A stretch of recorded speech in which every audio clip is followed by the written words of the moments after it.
ভালো আছে। ওয়ালাইকুম ওয়ালাইকুম ওয়ালাইকুম। আমার ভাই ওয়ালাইকুম, ভালো আছেন? দাদা হাইটে আসতেছেন কেন? আসেন আসেন, দুজনই তো পায়ের অবস্থা খারাপ। আমারও দাদা পায়ে যে টানা করছে। বিসি মহোদয় আসছেন মনে হয়?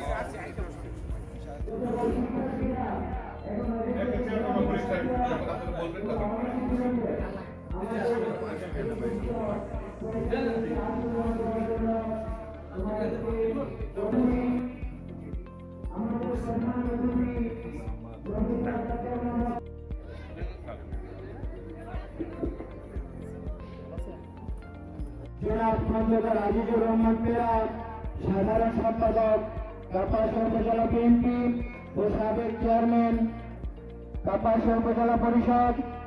আমাদের মাঝে আরো উপস্থিত হয়েছেন বিশিষ্ট জননেতা, বিশিষ্ট আলেমদ্দিন জনাব মাওলানা মোহাম্মদ শফল হক, নায়েবে আমির বাংলাদেশ জামায়াত ইসলামী গাজীপুর জেলা। আমাদের মাঝে আসন গ্রহণ করেছেন আজকের অনুষ্ঠানের আমন্ত্রিত অতিথি জনাব মোহাম্মদ সালাউদ্দিন আইয়ুবী, সাবেক কেন্দ্রীয় সভাপতি বাংলাদেশ ইসলামী ছাত্র শিবির। আমরা দেখতে পাচ্ছি আমাদের মাঝে আসন গ্রহণ করেছেন বাংলাদেশ জাতীয়তাবাদী দল বিএনপির বিভিন্ন স্তরের নেতৃবৃন্দ, বাংলাদেশ জামায়াত ইসলামীর বিভিন্ন স্তরের নেতৃবৃন্দ, বিভিন্ন প্রতিষ্ঠান থেকে আগত অধ্যক্ষ, সুপার, মোহতারাম শিক্ষক মন্ডলী, এলাকাবাসী, সুধীজন, মুরব্বিয়ান, অর্থ প্রতিষ্ঠানের সম্মানিত অভিভাবক।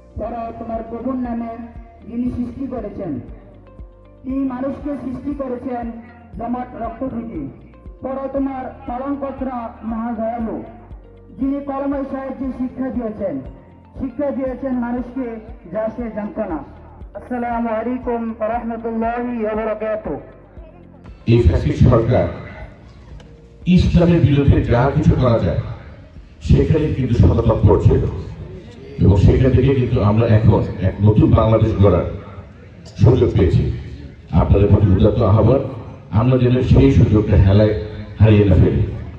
5ই আগস্টের পরে বিভিন্ন ষড়যন্ত্র চলছে এবং বর্তমানে দেশব্যাপী সাম্প্রদায়িক দাঙ্গা ছড়িয়ে দেওয়ার এক অপচেষ্টা করা হচ্ছে। ভয়াবহ সব ঘটনা হচ্ছে। কোর্টের প্রাঙ্গণে কুপিয়ে মেরে ফেলা হচ্ছে আমাদের ভাইকে। কাজে আমি আপনাদের কাছে আজকে এই পরিসরে আমাদের ইসলামী চিন্তাবিদ আছেন, ওলামা মাশায়েখবৃন্দ আছেন, চলুন আমরা প্রতিজ্ঞা করি যে কোনো মূল্যে আমরা সাম্প্রদায়িক সম্প্রীতি রক্ষা করব। আমরা যারা রাজনীতি করি জনগণের পাশে থাকার চেষ্টা করি। আমি আপনাদেরকে আজকে ওয়াদা করতে চাই যে এই প্রতিষ্ঠান সহ কাপাসিয়া সকল শিক্ষা প্রতিষ্ঠানের জন্য সর্বোচ্চ সহযোগিতা করার জন্য আমি বদ্ধপরিকর। সেই সাথে এই প্রতিষ্ঠান আপনারা জানেন কিভাবে রাজনীতিকরণ করা হয়েছে। আমি কথা দিচ্ছি কোন রকমের রাজনৈতিক প্রভাব আমরা করব না, এটা আমরা ওয়াদা করছি। এই প্রতিষ্ঠান যেন সুন্দর মতো চলে, সুস্থভাবে চলে, সেই জন্য আপনারা যারা দায়িত্বে আছেন আপনাদের সাথে আমরা কাঁধে কাঁধ মিলিয়ে কাজ করতে চাই।